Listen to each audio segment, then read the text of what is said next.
restons sur le volet financier. Tawfik El-Harraj, est-ce que cela changerait quelque chose au plan d'action de la Caisse centrale de garantie? Bien sûr que cela va changer. C'est l'objectif tout indiqué pour nous tous de changer, de paradigme, de palier et d'aller sur un nouveau rythme plus accéléré du financement. Je pense que ceux qui m'ont précédé l'ont signalé à juste titre, la résilience du système financier, le nombre d'entreprises qui ont servi. Mais ce n'est pas assez. Il faut aller à un rythme encore plus soutenu, plus développé.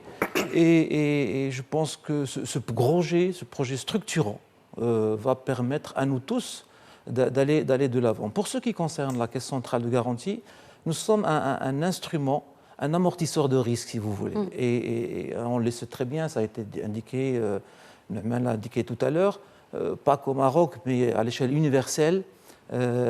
Cette catégorie d'entreprises, d'autant plus sur la phase la plus critique, celle de la création, présente un profil de risque assez significatif. Et le captage, si nous voulons faire plus et davantage de financement, d'opérations de financement de cette catégorie d'entreprises, les jeunes porteurs de projets, l'auto-entrepreneur, les TPE dans le monde rural, l'inclusion également de ceux qui travaillent dans le secteur de l'informel. Il faut déployer un arsenal et un dispositif puissant de captage pour l'arrimer aux sources de financement.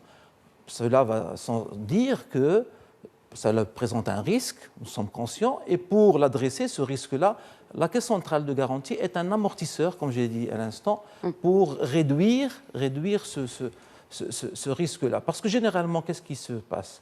Quand un jeune porteur de projet, dans une banque classique, ici ou ailleurs, on présente un projet, on présente un business plan, des perspectives d'amélioration, mais on vient toujours, le dossier est bancable, il est faisable, mais souvent on se pose la question, et un banquier en toute légitimité, quelles sont la couverture au cas la garantie finalement. La garantie. Donc les jeunes porteurs de projets, des fois, n'ont pas assez de sûreté à offrir en couverture de ce crédit. Et là, le message fort qui a été adressé, c'est qu'on va exclusivement retenir que les éléments constitutifs de projet.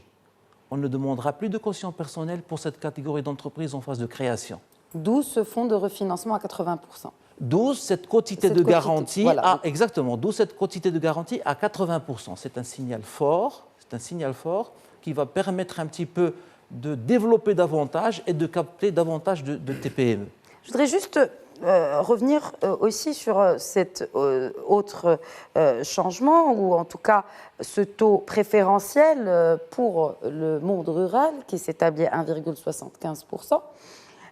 Et on le sait, quand on investit dans le monde rural, on dépend de la pluviométrie. Il y a beaucoup d'éléments qui font que un crédit qui est contracté dans le monde rural présente plus de risques qu'un crédit peut-être dans le monde urbain ou dans un autre investissement que dans l'agriculture, parce que c'est les investissements majeurs dans le monde rural, tout le monde le sait, c'est un secret pour personne. Est-ce que cela sera pris en compte dans votre stratégie? Écoutez, un taux d'intérêt, c'est un poste de charge. Et quand vous le réduisez, vous dégagez de la marge, des cash flows supplémentaires pour l'entreprise pour pouvoir faire face, entre autres, au remboursement de sa dette, notamment bancaire. Et dans l'activité rurale, les TPME rurales ne sont pas exclusivement celles liées à l'activité de l'agriculture. Mais c'est principalement cela. C'est principalement cela, et c'est lié, et c'est un écosystème qui fonctionne autour de cette activité-là. Mais ce qui est projeté et ce qui est visé en ambition d'aller encore plus, c'est dans cette politique publique de développer, et ça a été l'objet d'un discours de Sa Majesté, de faire une classe moyenne rurale. Et cette classe moyenne rurale, par ses différentes composantes sociales, et la TPME est une composante essentielle. Je pense que le taux d'intérêt, c'est pas que je pense, c'est une certitude que le taux d'intérêt, c'est un tremplin, un levier fort pour mobiliser davantage de financement pour une population plus importante de très petites entreprises, auto-entrepreneurs dans le monde rural, l'inclusion des gens qui sont dans l'informel.